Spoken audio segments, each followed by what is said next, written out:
বিধবা বুয়ের সম্মান। মধুপুর গ্রামে এক অকাল বিধবা মহিলা থাকত। নাম তার রোজিনা।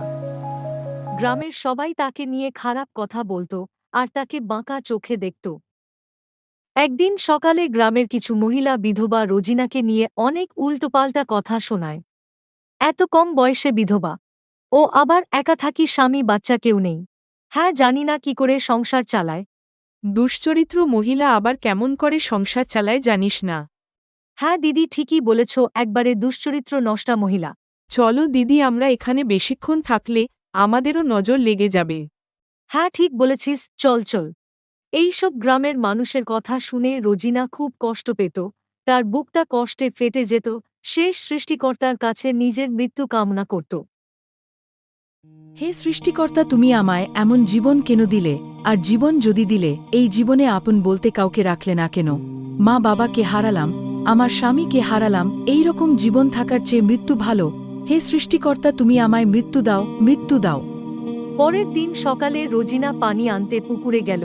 সেখানেও কিছু মহিলারা রোজিনাকে বেহায় নষ্টা মহিলা বলে অপমান করল।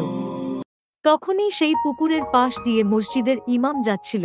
সে এই সব কথা শুনে ফেলে ও রোজিনার ব্যাপারে খোঁজ খবর নিয়ে জানতে পারে রোজিনার কেউ নেই। রোজিনা খুব অল্প বয়সে বিধবা হয়েছে। মসজিদের ইমামের খারাপ লাগে ও মসজিদ কমিটি থেকে সবাইকে সমাবেশ করে বলে,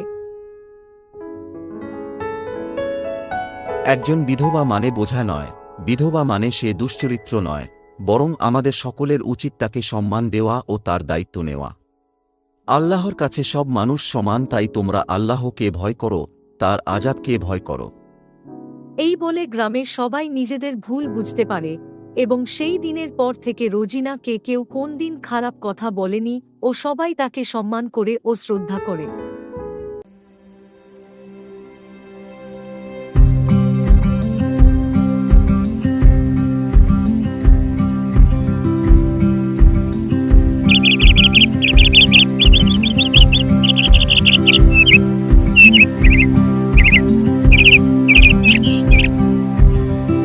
সমাজ বদলায় যখন আমরা বদলাই। কাউকে ছোট করে দেখা ও তার বিষয়ে খারাপ ধারণা রাখা আমাদের ভুল। আল্লাহর কাছে সব মানুষ সমান।